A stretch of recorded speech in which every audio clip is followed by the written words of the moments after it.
Hey, Dave Molenda here, Positive Polarity Podcast. Hope things are going awesome for you. Hey, listen, I bet you've heard of IQ, and I bet some of you have heard of EQ. If you've been on our show for very long, you've probably heard of EQ. I have a new Q for you, and it's called TQ.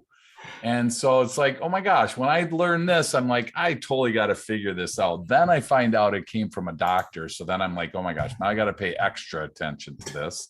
So I'm honored to be hanging out with Dr. Kevin Gazzara. How are you today, sir?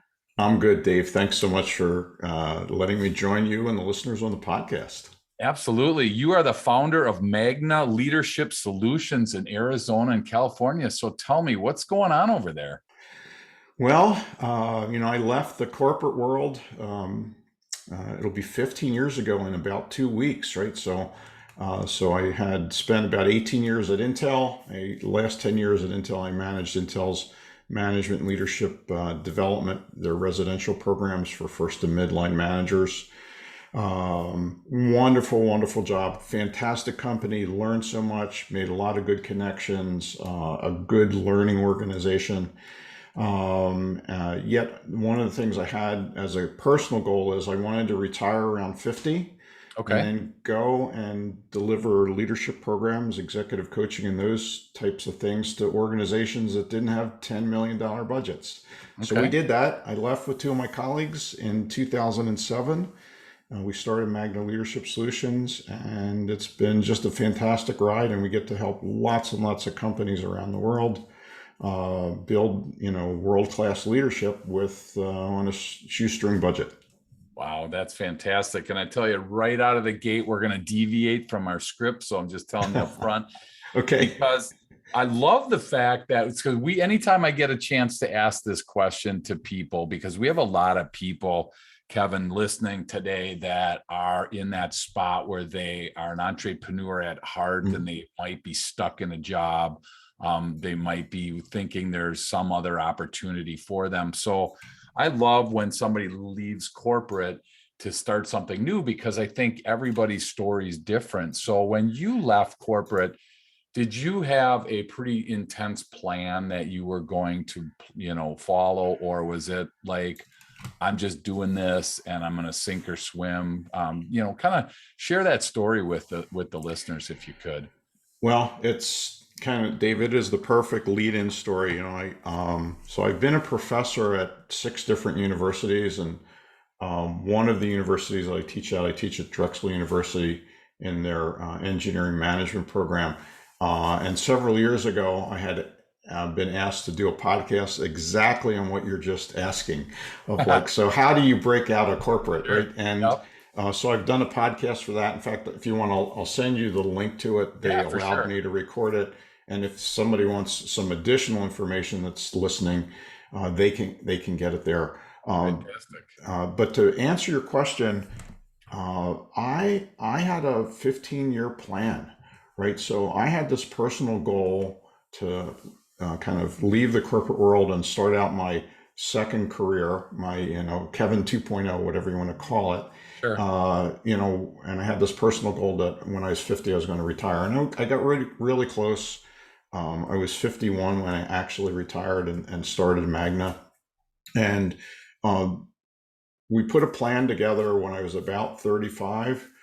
The good news is I had fantastic mentors and coaches all throughout my career and my life, by the way. And Sure. one of the things that I really found from having a good coach and mentor was they asked the right questions, they kept you focused, and as long as I had that long-term vision of where I was going, it really helped me make good decisions. So as I had opportunities to move up in the organization, which usually moving up in the organization meant you had opportunities to do lots more PowerPoints and Excel sheets. I decided, hey, that's not for me. That's not going to Sure. fit where I want. I want to do much more of developing, uh, honing my coaching skills,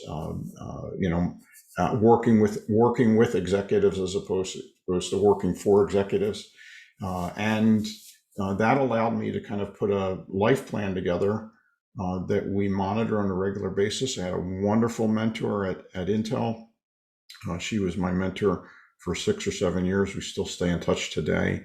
And I remember when I was moving, I was originally in product marketing. I was an operations manager. I was a GM, dealing with product and chip designs and so forth. And I still remember that one day where she said to me, so Cecilia said to me, Kevin, I noticed that you have this passion for teaching and helping develop others. Like at some point in time, you may want to even consider coming into HR, out of the engineering world, because my background is in engineering and business. And I said, oh my God, Cecilia, what would I do? What would be so terrible that I would have to do that?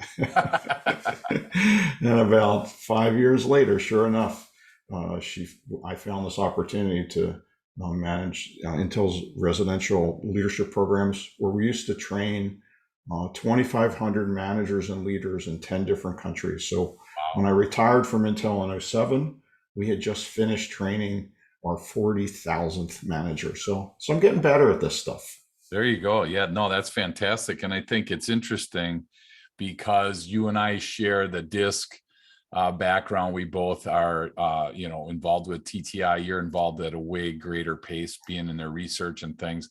But usually, I got to say, high I people that are really people don't end up being engineers. So, I'm not sure how that happened, but maybe another time. But I just was thinking, man, a high I person that enjoys people is in the engineering world. That had to be kind of rare for you, wasn't it? It certainly was, and I have what my wife would call a conflicted brain. Half of I have the creative side of the brain, and I have the analytic side of the brain, and I love using both of those. I'm a musician, Sure. So that fills the creative piece. I'm a teacher, which also fills the creative piece. Yet at the same point in time, I love working with data. I love analytics. I was fortunate enough to be able to study with Peter Senge at MIT to talk about learning and teaching systems thinking that I've done for 25 years. So I like both parts. I will tell you, my engineering career, my undergrad is actually from a school I'm teaching at the moment, which is Drexel University. My undergrad's in engineering and business, so 5-year dual degree in what they call commerce and engineering. Wonderful degree to have, and it allowed me to do a little bit of both sides of the brain. I will tell you, from the business side, I was significantly higher GPA than I was in the engineering side. Yet I knew that was going to be important, for my career success. So I've gravitated towards the people, but with the foundation of kind of knowing the bits and bytes and how to do coding and chip design and that kind of stuff. It provides me a different presence when I'm working with. We work mostly, a good portion of our coaching and leadership programs are for companies that have a technical base, right? So having that ability to really talk the language and love the language, by the way, is a good differentiator. That's awesome. So I want to tap into the creative side because the other side scares me. So I want to focus on that piece for a little bit, because on the leadership side, there's a lot of work right now being done with teamwork, and obviously the team kind of dynamic has changed with, location and logistics and different things like that. And so I'm curious, for the entrepreneur business owner listening that maybe hasn't invested a lot of time on their team, because there's a myriad of reasons. They're too busy, the team's constantly changing, whatever it is. I want to know, how do you build and sustain, highly engaged teams? Because I think an engaged team is really what everybody's looking for. So if you can share some simple tips that you've seen on how to build a build and then sustain that team, that would be a great place for us to start. Okay. Yeah, thanks. I've been fortunate enough to have lots of teams over the years, over my kind of 30 years in the corporate world, and then also working with teams in the consulting world. There's lots and lots of things. I can give you a laundry list that's a mile long. We're not going to do that. I would say it probably kind of boils down to 4 key practices, and hopefully these will be useful for your listeners. I think the first thing is if you want to have this highly motivated and engaged, high performing kind of team, I mean, the first thing that you have to do is you have to have good leadership, right? You absolutely have to have someone at the top, or maybe even not at the top, someone that is acting in a leadership position, may not even have that title, where they're really going to focus on, if you define leadership, it's really they have a vision and they're able to persuade others to kind of go with them. Sure. And the best leaders really need to listen and respond to the needs of the workers. They need to make that emotional connection, and then also if they have that vision and know what has to happen, having that person, that individual, or that team of individuals in place to start, I think, is probably the first key practice. Okay. And then the second one is, and this comes from some of the research that we've done, is that my business partner, Dr. Ali Lakhani, who is a colleague of mine at Intel, we left together to start up Magna Leadership. He was also a doctoral student of mine. I was one of his mentors to help him write his doctoral dissertation when I was teaching at the University of Phoenix in particular. And he did some fantastic research.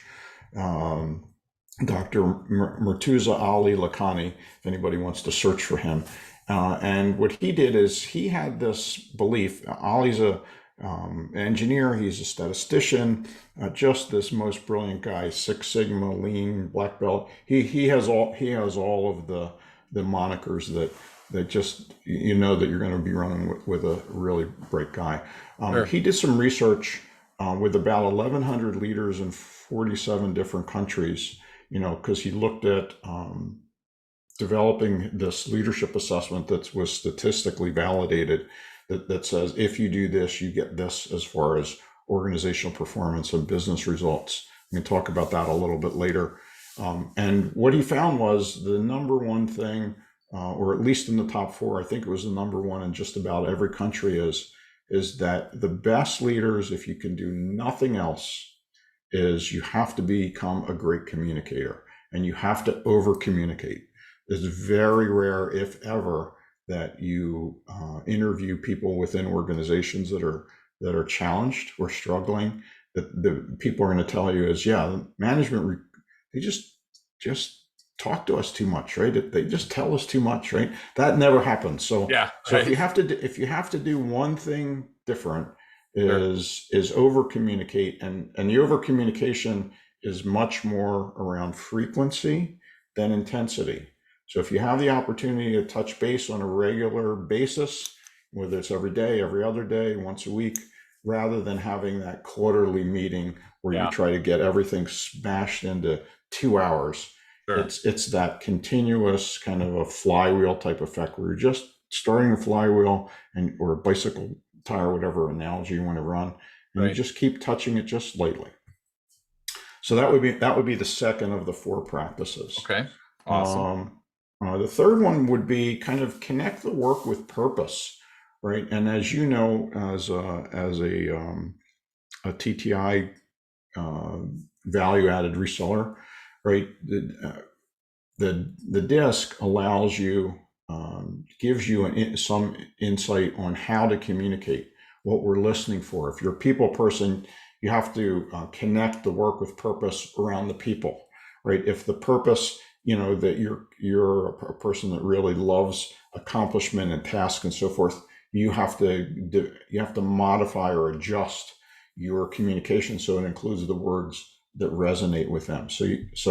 And I'll give you a great example. We work with a large, medium-sized chemical company that's international, and one of the things that they do is they provide chemicals that are used in hospitals, right? And particularly when the COVID hit, right? The pandemic hit. Rather than saying, hey, you need to get 50,000 gallons of this chemical out, the managers took the time to say, hey, this batch of chemicals that we're behind on that we need to do is gating the ability to have sterilized instruments so that people can be put on the ECMO machines or do surgeries and so forth. So our ability to do that, every person on the floor having that ability to get this out on time or even early, it has life-changing, life-saving potential. So it's figuring out, how do you speak in their language? How do you make that connection? Right.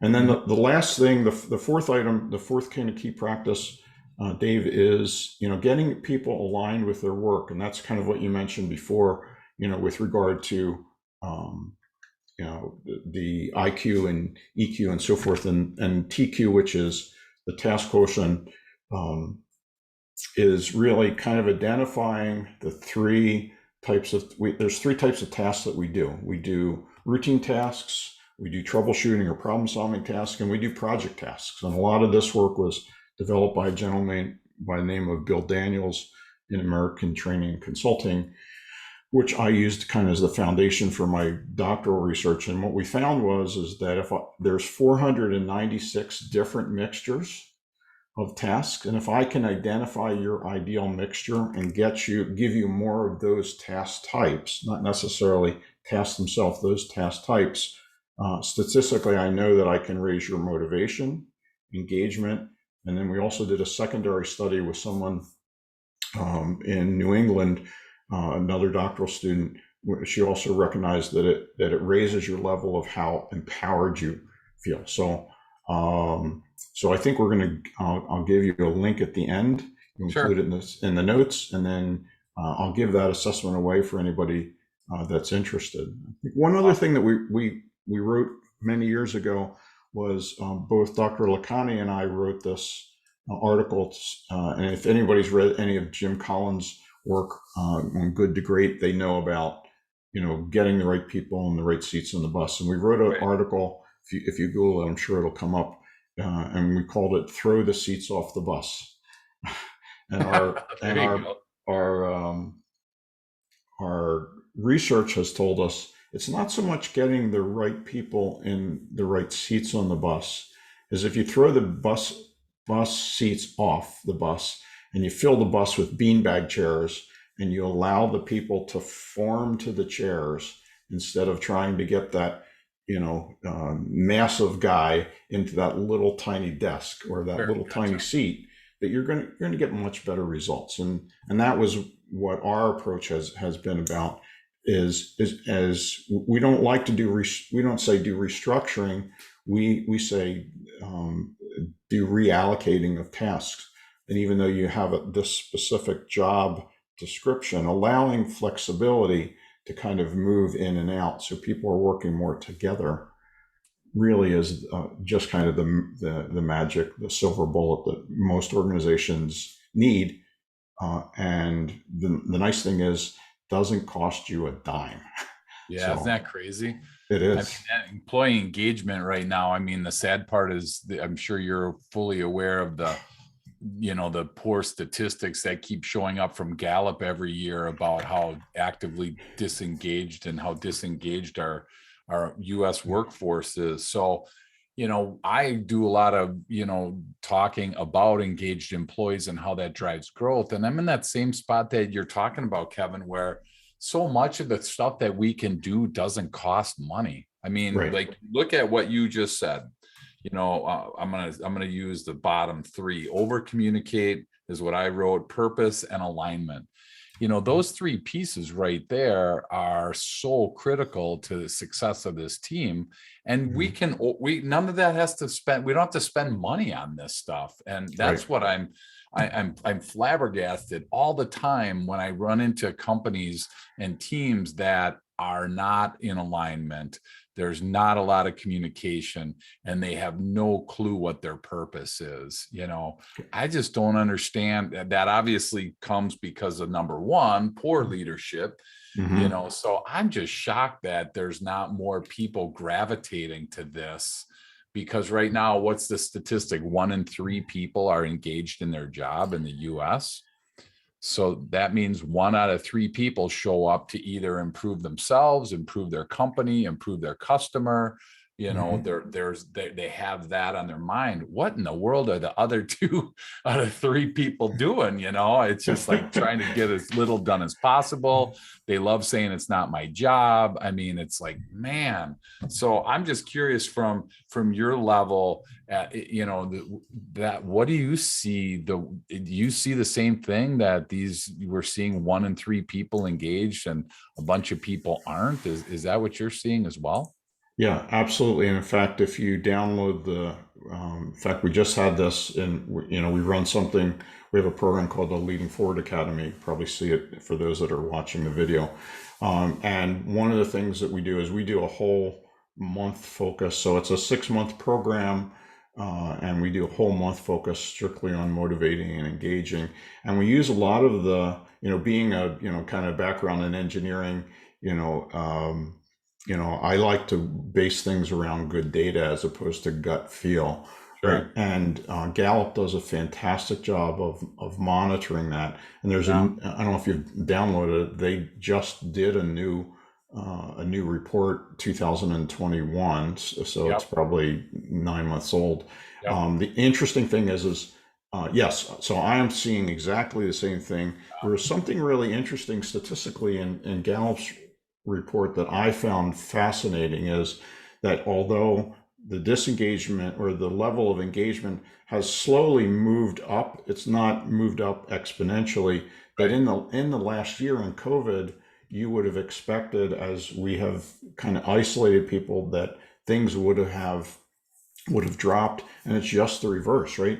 That you're getting a nice little bump. It's not it's substantial. It's not a gigantic, exponential bump. You are getting this bump in engagement. And I think a lot of that has to do with, if you go back to some of the work that was done by Daniel Pink, if anyone's read the book on Drive, which if they haven't read it, that's one of my top 5 books to recommend. And he talks about the importance of autonomy, mastery, and purpose. And if you think about it, as we've gone remote, your autonomy has gone way up. Your mastery, the ability to learn, could go up, could go down. Yet I think it drives a lot of people into being able to do more research, whether it's looking at YouTube or taking courses offline or online. And then the last thing is the purpose, which goes back to the first point we talked about in the last question, which is that's important for the leadership. If the leadership can't communicate that purpose, they can't let them see that connection, a lot of the other things just kind of go to hell. Yeah. Well, and it's interesting. I try and dumb it down for myself as much as I can in this purpose thing, because I think about, I don't know, are you a golfer at all? I am. I'm not a good golfer. Okay. So imagine if, I'm in Milwaukee right now and I have a house in San Diego. So imagine I'm in San Diego and you're in Orange County area. And I say, hey, here's the deal, Kevin, I got this brand new golf course that is just fantastic. And I'm going to take you to, and I'm going to pay for it. And we show up and it's gorgeous and just, it's just amazing. And we, walk out to the first tee box and I say, you know what, Kevin, here, you're my guest. Why don't you go first? And you're looking around and you're like, where's the green? Okay. And I say, well, you know what? This is a little different golf course. We don't have holes and we don't have greens. I mean, where are you going to tee off to and that's to me how I think of a company without a really good purpose. It's kind of like going to a golf course without a green, without a hole. There's no goal. There's no purpose. I don't understand what I'm even doing here, and so that's really what I try and look at. And again, it doesn't cost you money if you're listening and you have a team and you haven't in the near recent future shared with them your purpose, their purpose for being there, the company's purpose for being there. Both of those, I believe, are equally important. And so that's where I look at this and go, my gosh, these seem so simple, but yet why are so many people missing these, Kevin? That's what I'm trying to understand. And I don't know if you have any simple reason why we're missing these. First of all, I love your analogy. I think it's very apropos. I do have some some hypotheses about the kind of the reason for why this is happening. I think the first thing is, if you have leaders that are really just focused on bottom line results, right? What we call business results, and they haven't, and it's really much more about the money than providing, a service. If you talk about leadership, it's much more from a servant leadership model. Sure. If Yep. that's really the focus, squeezing the last bit of productivity and getting that extra margin and so forth, a lot of times they don't even understand the purpose, and they don't understand the value of the purpose. And if you've read any of the Gallup information, it's the companies that are purpose driven that I think the number are like 479% more successful than the ones that don't have it. So there's real money to be made. Wow. The difference is, in fact, I'm working on an article at the moment, talking about correlational and causational people. There's the causational people. We're looking for the cause and effect, typically more managers than leaders. If I spend 3 hours here, I want to get 3 hours of return on my investment. Sure. They have that kind of Wall Street mentality. Everything's in little tiny chunks. And then you have the correlational people, and the correlational people are as I am going to invest. I'm going to do things like spend some time of understanding and communicating the purpose. I'm going to develop my people. I'm going to focus on organizational performance, which means hiring and retaining the best people, in addition to that balance with business results. You have to have both of those. Sure. Yep. And it's those people that are correlational that understand the value of purpose, of communication, of making human connection and spending that time. I deal with a lot of technical people, right? And coming from an engineering background, the engineering portion of my brain loves the cause and effect relationship. If I do this, I get this, right? Yeah. And you can see it right away. Right. That you really have to have faith that developing the other pieces, and because it takes so long to see it, a lot of leaders don't have the patience. And if you're working with vulture capitalists or people that are just focusing just strictly on money, Sure. You're driven by a different mechanism than what you should be. Well, and so I appreciate your perspective on that, because if we are money motivated, or if we're manager motivated, I feel like we're back in the 70s when my dad was working, where the boss was in the corner office and he was unapproachable and he smoked in his office, and and it was typically a guy, because that's just how it was, and you didn't dare go in there. And if anybody got asked into that office during the day, especially on a Friday afternoon, that was never a good thing. It's never going to end well, right? Right. And so I feel like, I didn't grow up in that. I kind of caught the tail end of that in the 80s when I started my career. And so it was interesting, because I don't really feel that's going on, but yet I still see skeletons of that around. And so I appreciate you sharing that information. Kind of the opposite is there too, though, is that if you have that unengaged employee, if we have because again, it's so funny for me. I don't know your experience, but when I explain that, whether I'm in a speaking situation and I explain that 2 out of 3 of your team right now are not engaged in their job, I never get anybody agreeing with me on that. They're always like, "Oh my gosh, no, you don't know my team," right? Right. And I'm open to that, but somewhere, Kevin, there's a big, huge company of all these people that aren't engaged, because I've never met anybody yet.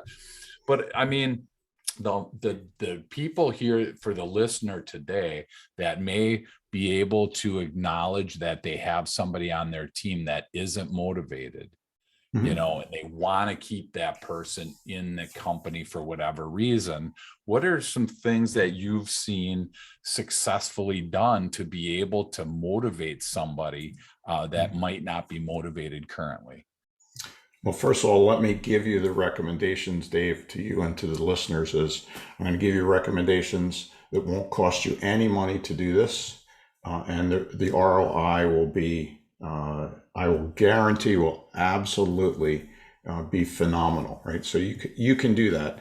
Sure. And I want to start with a foundational premise that, because a lot of HR people talk about, it's important to go out and motivate your employees. And the first thing is we have to recognize, kind of as behavioral psychologists, right, that you can't motivate people, Okay. right? The motivation's intrinsic. They make a decision.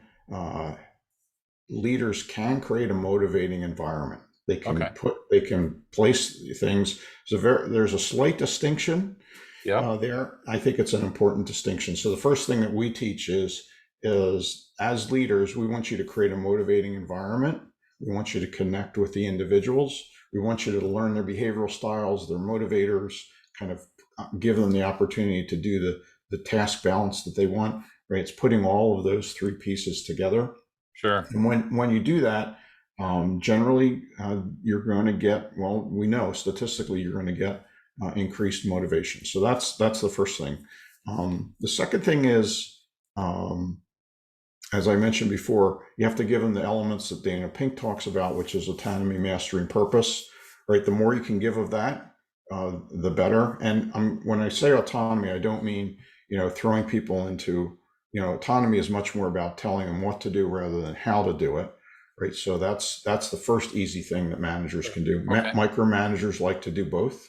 Yep. We want them to just talk about what has to be done and then give them the flexibility. Doesn't mean you don't train them, right? If they need training on how to do something, you absolutely want to show them that. The thing is when you're like reminding them over and over and over what they've learned and what they know, that becomes micromanagement. So we're not talking about that. Okay. And I think the biggest thing that we have found is we do an activity based around the concept of flow, right? And if I don't know anybody who hasn't heard of this, it was a concept that looks at the balance, getting the right balance between challenge and skill. Okay. When you kind of have that point that meets on the graph, right, where you have the right challenge and the right skill, you get into what was termed in the 90s as being in the zone. Okay. And what we found is we've developed a process that is very, very simple, straightforward. Like I said, it doesn't even cost you any money. You get people to plot their tasks, on this grid. You do an overlay on it, and it shows you, here's the things that are going to be in anxiety. Here are the things that are going to be in boredom, and here are the things that are going to be the most motivating and engaging. And this was based on some work that was done by a gentleman by the name of Dr. Mihai Csikszentmihalyi back in the late 80s. He did a wonderful, wonderful study. It's another one of the books, of the 5 books I recommend, in addition to Drive. And the book is called Flow. Okay. So if you haven't read Flow, I read Flow back in the mid 90s and it was life-changing for me. Nice. And I was fortunate enough, so when I did all my doctoral research, I looked at motivation and engagement and its relationship to flow, and the task quotient that your listeners are going to be able to access today. Yep. Dr. Csikszentmihalyi was one of my mentors, and he helped me develop the task quotient assessment. So I got to work with him, and once you find out where people are in boredom and anxiety, and if you just stay focused on a regular basis as a manager, as a leader, to try to get boredom close, to raise the challenge, or develop the skill as necessary, the more you can do that, the more you're going to get people to stay, right? And stay and be engaged. So. Sure. Wow. So I wrote down create the motivating environment, which is brilliant because, we can't necessarily make anybody do something, but we can create that environment for them and then connect with them and then learn about them. And I think the interesting thing about learning about them as we start to land the plane today, the interesting thing is that was one of the really big aha moments for me when I started getting involved with DISC, was the realization that different people, in this case, we're going to talk about motivation, different people are motivated by different things. Right. And I've seen time after time after time that a business owner, let's say they have 10 people on their team, for simple math, they have 10 people on their team and the business owner is motivated by money. So the thought process is, well, my gosh, if I'm motivated by money, then everybody on my team's motivated by money. So then what do is I start throwing money at people, 50 cents an hour or dollar, or, bonuses or whatever. And I never even realized that, you know what, there are people on my team that aren't motivated by money. They might be motivated by something completely different. And I totally missed that. So I love the fact that you're saying learn the people, because that is a fantastic way to do it, is in our case, use an assessment like this to understand what motivates each person on your team. And then you're able to really create a custom experience for them. And I get people all the time saying, oh my gosh, I can't invest the time. That's way too much. I can't do this. I can't do that. And I say, you know what? No problem. But then don't get mad at me when your turnover's high. Don't get mad at me when engagement is low. It's because of these exact things. We're telling you each week how to do this. So I think this is fantastic information that you share with your people. And I'm trying to understand from your perspective, you then come alongside a lot of leaders and help them with these blind spots that they might have. Is that kind of what you guys do at Magna? Yeah, well, we offer a couple different services. Is we have we have a suite of probably 10 or 15 different workshops that we can do around conflict and communication and motivation and problem solving and leadership, and we've put the 6 that are most commonly used into what we call our Leadership Academy. And it's a process. It's not an event. And I think that's the biggest difference of what we've seen. You get a lot of people that will come to us, or in fact, I had a call right before this of, hey, we're having problems with our leaders. Can you come in and fix them? And, in an afternoon. Oh, no, 4 hours, right? Yeah. Okay. I'm going to give you 4 hours, right? That's it. And if you can do it in 2, that's even better. It's exactly. It doesn't work like that. So what we've recognized is that it has to be a process, and it can't be an event. Yeah. So we've put kind of all these integrated pieces together, so that that you can kind of create this learning environment where you have some workshops. We do regular reinforcement messages. We create peer coaches, so people are coming for each other. We put a mastermind session in there. We have a tool that is called, if anybody wants to Google it, you can find it. It's called easy360feedback.com, right? Mm-hmm. And we have a tool that you can use and get quantitative data that basically says, hey, if I'm working on this, and I can show the progression of it. So one of the things that we found, with a lot of training, we don't do training, we do development. A lot of the challenges with training is people think about it as a cost, and you have to think about an investment. And the thing is if you don't have a metric system, a measurement system in place to say, hey, here are the things that I need to work on. I need to get better at communicating. I need to get better at connecting. I need to get better at holding people accountable, those type of things. If you don't have a metric that basically says these people are getting better, it's all anecdotal.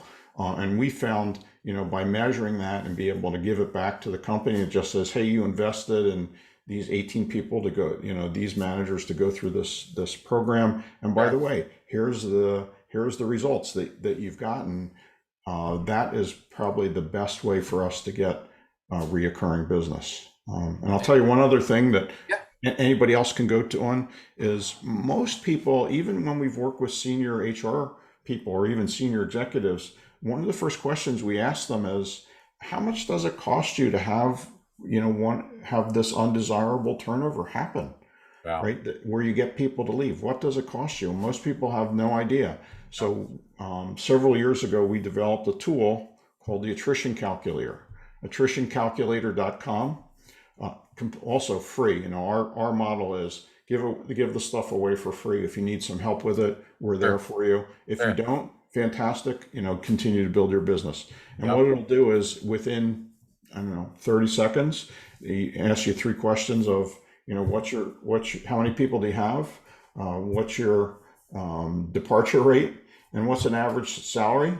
And then it looks at 20 variables. You put those 3 numbers in, and it says, bam. Each person that you lose is costing you, $27,000 for maybe an entry level, and the senior ones are costing you hundreds of thousands of dollars. So once you know that, you can have a much more robust and meaningful conversation with the executives, right? To say, okay, how much do you want to invest? And if we can save you one person, you can recoup your entire investment for the whole company, in 6 months. Would you invest, to save one person? And by the way, we're probably going to save you a dozen. Right. If we don't add value, then it's just not a good business decision. Absolutely. No, I totally get it. Oh my gosh, there's so much here. We could keep going forever. This is so cool. I'm so honored to hang out with you. I do want to make sure that you give out the website address for the TQ, because I think that that's a really cool, different perspective. And I want to make sure that tool's available. We'll put all the other links in the show notes, but this one we'll put in as well. But if you can just share for the listeners what that website is, that'd be great. Sure. It's HTTPS colon / / whatever that is, the front one. Yep. It's Magna Leader, MAGNA Leader, .co, not .com, .co. And then you do a / and then in all caps, apparently it has to be in caps, you just type in GIFT, GIFT. And that will take you right to your task quotient report. It'll take you 3 minutes to fill it out, and you'll get your report instantaneously. So, and just as a gift for everybody that's listening. That's great. Thank you so much. And each week we bring people that have ideas. They have, concepts. This week, this is chock full of stuff. I'm gonna have to re-listen, but this one I'm like, oh my gosh, there's so much here, because we're this is so ingrained into our daily activity of engaged employees and communication and purpose and alignment. I mean, we didn't even, scratch any of that surface. So if you're listening today, please avail yourself to some of these free resources that Kevin's providing. I always tell people that it's our job to bring these to you and create an environment, like Kevin said, of motivating. All we can do is create the environment. I can't make you do any of this, but I just want to encourage you, rather than jump into your next task, or rather than listen to your next podcast, is just to, let this sit for a minute and think, what was one thing that really resonated with me that Kevin said? And then I just encourage you to do it, whether it's jump on magnaleader.co / gift, or it was easy 360 feedback, whatever it was that you heard today. I just encourage you to do something with it, so that the last 45 minutes wasn't just fun and then on to something else. So as we close today, Kevin, if somebody is listening and you really struck a chord with them and they want to connect with you, what's the best way for people to do that? So the best way is they can just send me an email directly. It's to Kevin, Kevin, at magnaleadership.com. Right. Perfect. And that'll come right to my inbox. The other thing that is to just do a little bit of a pitch, and this has nothing to do with making money, is that I'm going to pitch. I don't know if you can see this. Probably can't see that. Is Leader of Oz. That's right. A book. Yeah, we have. So, and by the way, anyone that's ever published knows that I don't do this. For every book that we sell on Amazon, they give us 72 cents that I split with my co-author. So this has nothing to do with making money. We wrote this book about, we wrote it probably about 14 years ago, and then did our second revision of it about 10 years ago. What we did is we took the story of the Wizard of Oz, and we took all these concepts that we're talking about today with regard to flow and motivation and engagement and the task quotient, and we include DISC and values and all of that. And what we've done is we took the story of the Wizard of Oz, and we wrote a business parable, and we called it The Leader of Oz. Dr. Lacani and I did. Nice. And it weaves all of these together in a story format. So if you're wondering about how to create these high performing teams and how do I integrate all of this, there's just way too many things. This will show you in a story format how you do that. So we took this company in Kansas that is whisked away and dropped into Silicon Valley, and you have the wicked VP from the East and the wicked VP from the West. So we made it fun. Love If it. you know the story, the Wizard of Oz story, you'll recognize all the characters. Nice. They're all just a slight different from the That's main brilliant. character names, and it essentially provides you a roadmap in order to help you Sure. get there. And if we can provide additional help, fantastic. If not, you've spent, and it's available. We released the audio version of it in November, so you can great. listen to it. You can get it on Kindle. You can buy a hard copy, whatever. Like I said, it's we don't make any money off of it. It's just there to help you. Sure. Awesome. Well, if you are so inclined as a listener to give Kevin 36 cents, purchase a copy of that book, because I'm sure that he'll be happy to help any way that he can. So again, thank you so much, Kevin, for hanging out with us. Great information. And again, I just want to encourage the listener to do something with what you just heard. Please, that I implore you to, rather than just turn this off and go on to something else, just sit with it for a minute. Something's going to resonate. Something's going to rise to the top. And reach out to Kevin. He gave you his email address. Reach out to me. I'd be happy to help any way I can. But at the end of the day, we want you to be different, this time next week, so that when you are looking back at your week, something Kevin said resonated and changed and modified some type of behavior. That's going to be a huge success for you and for Kevin. So thanks again, Kevin, for hanging out with us. My pleasure, Dave. Thanks for inviting me in to share me with your listeners.